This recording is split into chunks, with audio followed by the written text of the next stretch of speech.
गुरुर्ब्रह्मा गुरुर्विष्णु गुरुर्देवो महेश्वरा गुरुः साक्षात् परब्रह्म तस्मै श्री गुरवे नमः। दिगंबरा दिगंबरा श्रीपादवल्लभ दिगंबरा। ओम श्री गुरुदेव दत्त। आज गुरुपौर्णिमा, जिला आपण ज्ञानदायी पौर्णिमा देखील म्हणतो. भक्तिमय वातावरणामध्ये जमलेल्या सर्व दत्तभक्तांचे, भाविकांचे, सन्माननीय पाहुण्यांचे श्री क्षेत्र नारायणपूर दत्त सेवेकरी मंडळाच्या वतीनं हृदयपूर्वक स्वागत.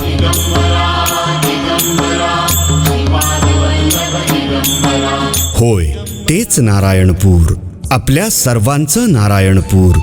विश्वचैतन्य सद्गुरू परमपूज्य नारायण महाराजांचं नारायणपूर.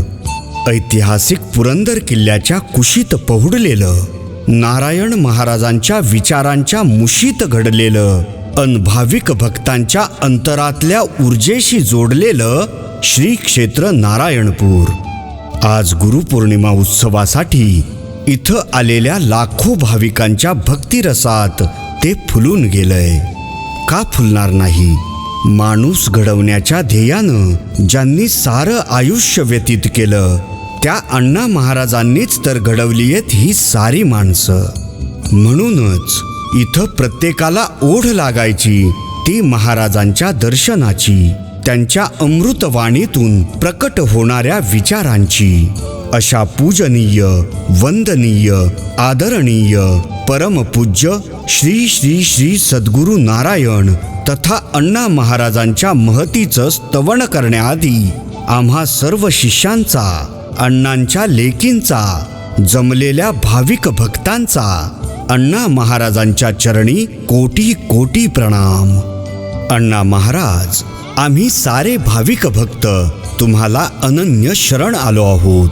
पण आता एकच खंत आहे, महाराज, तुम्ही आज प्रत्यक्ष दिसणार नाहीत, आमच्याशी बोलणार नाहीत, आम्हाला काहीच सांगणार नाहीत.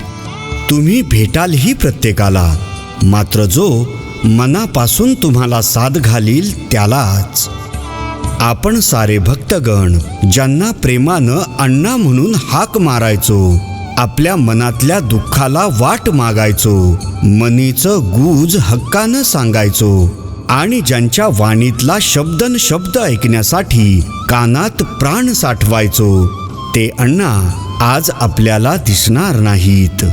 ज्यांनी आपल्या आशीर्वादानं कित्येक संसारात हसू फुलवलं, परिस्थितीनं, नियतीनं गांजलेल्या कितीतरी लोकांच्या पाठीशी असल्याचा आधार दिला, कित्येक लेकी बाळींचे डोळे पुसले, ते अण्णा आज बोलणार नाहीत. काही महिन्यांपूर्वी आपल्या साऱ्या भक्तांवर काळाचा डोंगर कोसळला.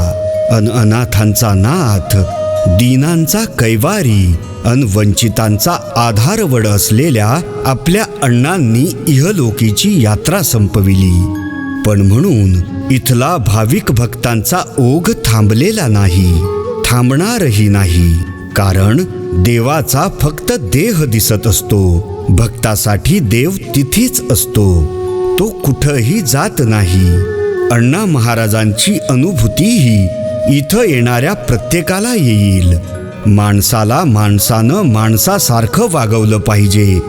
या देहातून कुणी काही घडो ना घडो, पण त्यातून माणूस मात्र घडला पाहिजे, ही अण्णा महाराजांची धारणा होती.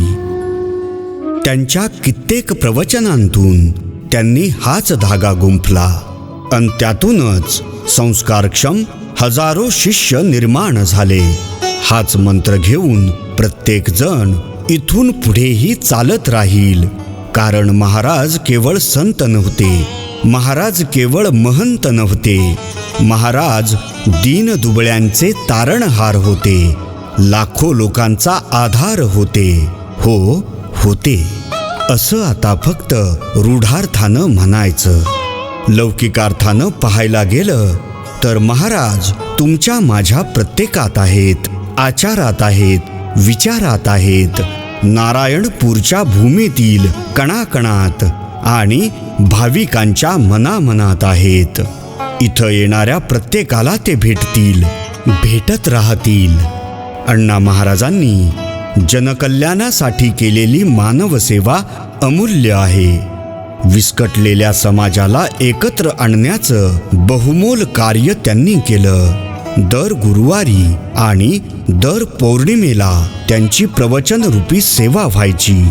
त्यावेळी उपस्थित असंख्य भाविक भक्तांना त्यांनी आयुष्य जगण्याचा मौलिक मंत्र दिला. कर्ज काढून थाटामाटात लग्न लावून देणाऱ्या शेतकऱ्यांना बिगर हुंडा सामुदायिक विवाह सोहळ्याचा मार्ग दाखवला.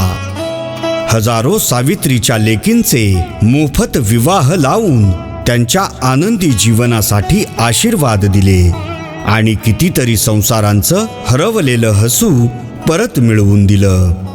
ओस पडलेल्या खडकाळ माळ रानांकडं ढुंकूनही न पाहणाऱ्या शेतकऱ्यांना एकत्र केलं. त्यांना श्रमदानाचा मूलमंत्र दिला अन सामूहिक शेतीची वाट दाखवून कितीतरी माळ रानांवर अक्षरशः नंदनवन फुलवलं. विज्ञानानं जग जवळ आलं असं म्हटलं जात असलं तरीही माणूस माणसापासून दूर चाललाय ही उणीव ओळखून या अस्थिर वातावरणात शांती नांदावी यासाठी महाराजांनी 200 कोटी शिवदत्त नामाचा यज्ञ करविला. माणसातला माणूस जागा करून त्याला एक कुटुंब एक परिवार म्हणून उभं करणं अण्णांचं पहिलं ध्येय होतं. माणसातल्या वादविवाद वितंडवाद या प्रवृत्तीला छेद देऊन संवाद सुसंवाद आणि त्यातून परिसंवाद घडविण्याला त्यांनी प्राधान्य दिलं. गावकी भावकीचे वाद मिटवून माणसा माणसात एकोपा निर्माण केला. ठिकठिकाणच्या मंदिरांचा जीर्णोद्धार करतानाच या महात्म्यानं सामुदायिक या शब्दाचं सामर्थ्य आपल्या कर्तृत्वानं दाखवून दिलं. शाकाहारी निर्व्यसनी अन सदाचारी राहणं ही तर महाराजांनी घालून दिलेली यशस्वी जीवनाची त्रिसूत्री. या त्रिसूत्रीचा अन सदाचारी जीवनाचा मार्ग भक्तांच्या कुटुंबालाही सापडावा या तळमळीतूनच महाराजांनी तापोळा इथंही मठाची निर्मिती केली. तिथला गणेश जयंती सोहळा आणि महाशिवरात्री उत्सव नेत्रदीपकच असतो. एवढंच नाही, हिंदू धर्माचा दत्त संप्रदायाचा प्रचार आणि प्रसार व्हावा, भारतभूमीतील प्रत्येक माणूस सांस्कृतिक धाग्यानं जोडला जावा म्हणून देशाच्या 4ही भागात पवित्र अशा 4 दत्तधामांची निर्मितीही महाराजांनी आपल्या शिष्यांच्या तन मन धन आणि श्रमदानातून करवून घेतली. म्हणूनच तर ते मानवजोड संकल्पनेचे प्रणेते म्हणूनही ओळखले जाऊ लागले. महाराजांच्या नेतृत्वाखाली नारायणपूर इथं होणारा दत्त जयंती सोहळा अन गुरुपौर्णिमा उत्सव नेत्रांचे पारणे फेडणारा असतो. यासाठी केवळ राज्यातूनच नाही तर देशभरातून भाविक भक्त मोठ्या संख्येनं सोहळ्यात सहभागी होतात. दत्त जयंतीला अनेक दिंड्या मजल दर मजल करीत इथं दाखल होत असतात. दिवसेंदिवस हा ओघ वाढतच राहणार आहे, कारण महाराजांच्या बोटाला धरून ज्यांनी लहानपणीच या मार्गावर चालायचं ठरवलं, ज्यांचं महाराजांनीच लहान असताना टेंबेस्वामी म्हणून नाव ठेवलं, त्या ब्रह्मचैतन्य टेंबेस्वामींच्या भक्कम अशा खांद्यावर दत्तभक्तीची भगवी पताका दिली. त्यांच्या आशीर्वादानं यापुढे आपल्या साऱ्यांनाच चालायचंय. महाराज ज्यांना लाडानं भरत्या म्हणायचे त्या भरत नानांकडे अण्णांनी जबाबदारी सोपवली. त्यांच्या मार्गदर्शनातून खांद्याला खांदा लावून सारं पाहायचंय. अण्णा, आम्ही सारं काही करू, तुमच्या शब्दाबाहेर नाही जाणार. तुम्ही दाखवून दिलेल्या आदर्शांच्या पाऊल वाटेवर आम्ही मार्गक्रमण करीत असताना जबाबदारीने आपल्या श्री क्षेत्र नारायणपूरचं नाव मोठं करू. फक्त तुमचा आशीर्वाद रूपी आवाज आम्हाला ऐकायचा आहे. आज तुमची अमृतवाणी ऐकायला प्रत्येक जण सुचलाय. तो आवाज कानी पडला की साऱ्या दुःखांचा विसर पडतो. तुम्ही भेटल्याची अनुभूती येते. अण्णा, एकदा बोलाल ना आमच्याशी? सर्व भक्तगणांसह आम्ही शिष्यवर्ग तुमच्या साऱ्या लेकी एकच मागणं मागतोय. अण्णा, एकदा बोलाल आमच्याशी? बोलाल ना?